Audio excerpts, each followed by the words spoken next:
ಓಂ ಶಾಂತಿ. ಹಿಂದಿನ ಸಂಚಿಕೆಯಲ್ಲಿ ವೇದ, ಶಾಸ್ತ್ರ, ಪುರಾಣ, ಧರ್ಮಗ್ರಂಥಗಳ ಅಧ್ಯಯನದಿಂದ ದೇವರು ಒಲಿಯುತ್ತಾನೆಯಾ ಅನ್ನೋದನ್ನ ತಿಳಿದುಕೊಂಡಿದ್ವಿ.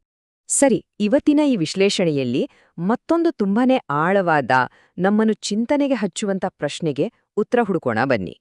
ಹಾಗಾದ್ರೆ ಆ ಪ್ರಶ್ನೆ ಏನು?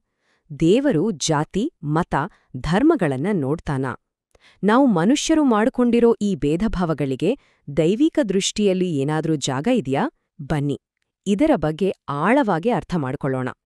ಹಾಗಾದ್ರೆ ಮೊದ್ಲಿಗೆ ಈ ಭೇದಭಾವಗಳ ಮೂಲ ಎಲ್ಲಿದೆ ಅಂತ ನೋಡೋಣ. ಮೂಲಗಳ ಪ್ರಕಾರ ಈ ಎಲ್ಲಾ ವಿಭಜನೆಗಳು ಮನುಷ್ಯ ನಿರ್ಮಿತ ಅಂತೆ. ಅಂದ್ರೆ ಇದನ್ನೆಲ್ಲ ಸೃಷ್ಟಿ ಮಾಡಿದ್ದು ನಾವು, ಮನುಷ್ಯರು, ದೇವರಲ್ಲ. ಇಲ್ಲಿ ನೋಡಿ, ಒಂದ್ ಕಡೆ ಮನುಷ್ಯ ಸೃಷ್ಟಿ ಮಾಡ್ಕೊಂಡಿರೋ ಜಾತಿ, ಮತ, ಧರ್ಮಗಳ ಪಟ್ಟಿ ಇದೆ. ಇನ್ನೊಂದ್ ಕಡೆ ದೈವಿಕ ಸತ್ಯ ಅಂದ್ರೆ ಸಮಾನತೆ ಇದೆ. ಇದರರ್ಥ ಏನು ಅಂದ್ರೆ, ನಾವು ಈ ದೇಹಕ್ಕೆ ಸಂಬಂಧಪಟ್ಟ ಹಾಗೆ ಗುರುತಿಸ್ಕೊಳ್ಳೋ ಜಾತಿ, ಮತ, ಧರ್ಮಗಳು ಮನುಷ್ಯರು ಮಾಡ್ಕೊಂಡಿರೋದು. ದೇವರ ದೃಷ್ಟಿಲಿರೋದು ಒಂದೇ, ಅದು ಸಮಾನತೆ. ಹಾಗಾದ್ರೆ ಈ ಭೇದಗಳು ಇನ್ನಷ್ಟು ಜಾಸ್ತಿಯಾಗೋಕೆ ಕಾರಣ ಏನು? ಮೂಲಗಳು ಹೇಳೋ ಪ್ರಕಾರ ಬಹುದೇವೋಪಾಸನೆ ಅಂದ್ರೆ ಅನೇಕ ದೇವರುಗಳನ್ನ ಆರಾಧನೆ ಮಾಡೋದು ಕಾಲ ಕಳೆದಂತೆ ಸಮಾಜವನ್ನ ಇನ್ನಷ್ಟು ಭಾಗ ಮಾಡಿ ಬೇರೆ ಬೇರೆ ಜಾತಿ, ಮತ, ಧರ್ಮಗಳು ಹುಟ್ಕೊಳ್ಳೋಕೆ ಕಾರಣವಾಯಿತು. ಸರಿ, ಇದು ಮನುಷ್ಯರ ದೃಷ್ಟಿಕೋನ ಆಯ್ತು. ಹಾಗಾದ್ರೆ ದೇವರ ದೃಷ್ಟಿಕೋನ ಹೇಗಿರುತ್ತೆ? ಈಗ ದೇವರ ಆ ಸಮಾನ ದೃಷ್ಟಿ ಬಗ್ಗೆ ತಿಳಿದುಕೊಳ್ಳೋಣ. ನೋಡಿ, ಈ ಒಂದು ವಾಕ್ಯದಲ್ಲೇ ಇಡೀ ವಿಷಯದ ಸಾರಾಂಶ ಅಡಗಿದೆ. ಅವನಿಗೆ ಎಲ್ಲ ಮನುಷ್ಯಾತ್ಮರೂ ಮಕ್ಕಳೇ, ಎಲ್ಲರನ್ನೂ ಸಮಾನವಾಗಿ ಕಾಣುತ್ತಾನೆ. ಅಂದ್ರೆ ದೈವಿಕ ದೃಷ್ಟಿಯಲ್ಲಿ ಹುಟ್ಟಿನಿಂದ ಯಾರೂ ಶ್ರೇಷ್ಠರೂ ಅಲ್ಲ, ಕನಿಷ್ಠರೂ ಅಲ್ಲ, ಎಲ್ಲರೂ ಒಂದೇ, ಎಲ್ಲರೂ ಆ ಪರಮಾತ್ಮನ ಮಕ್ಕಳು. ಒಂದು ನಿಮಿಷ, ದೇವರು ಎಲ್ಲರನ್ನೂ ಸಮಾನವಾಗಿ ನೋಡ್ತಾನೆ ಅಂದ್ರೆ ಹಾಗಾದ್ರೆ ಶ್ರೇಷ್ಠ ಕನಿಷ್ಠ ಅನ್ನೋ ಮಾತಿಗ ಜಾಗನೇ ಇಲ್ವಾ? ಖಂಡಿತ ಇದೆ.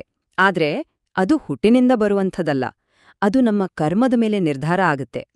ಹಾಗಾದ್ರೆ ಕರ್ಮ ಅಂದ್ರೆ ಏನು? ನಾವು ಮಾಡುವ ಕೆಲ್ಸಗಳಿಂದ, ಅಂದ್ರೆ ನಮ್ಮ ಕರ್ಮಗಳಿಂದ ನಾವು ಶ್ರೇಷ್ಠರು ಅಥವಾ ಕನಿಷ್ಠರು ಅಂತ ಅನಿಸ್ಕೊಳ್ತೀವಿ. ಇಲ್ಲಿ ನಮ್ಮ ಜಾತಿ, ಹುಟ್ಟು ಅಥವಾ ಬೇರೆ ಯಾವುದೇ ಸಾಮಾಜಿಕ ಹಣೆಪಟ್ಟಿಗೆ ಜಾಗನೇ ಇಲ್ಲ. ನಮ್ಮ ನಡತೆ ಮತ್ತು ನಮ್ಮ ಕರ್ಮ, ಅದೇ ನಿಜವಾದ ಅಳತೆಗೋಲು. ಹಾಗಾದ್ರೆ ಈ ಭೇದ ಭಾವದ ಭ್ರಮೆಯಿಂದ ಹೊರಗೆ ಬಂದು ಎಲ್ಲರೂ ಒಂದು ಅನ್ನೋ ಭಾವನೆಯನ್ನ ಸಾಧಿಸೋದು ಹೇಗೆ? ಅದಕ್ಕೂ ಒಂದು ದಾರಿ ಇದೆ. ಅದೇ ಏಕತೆಯ ಅರಿವು.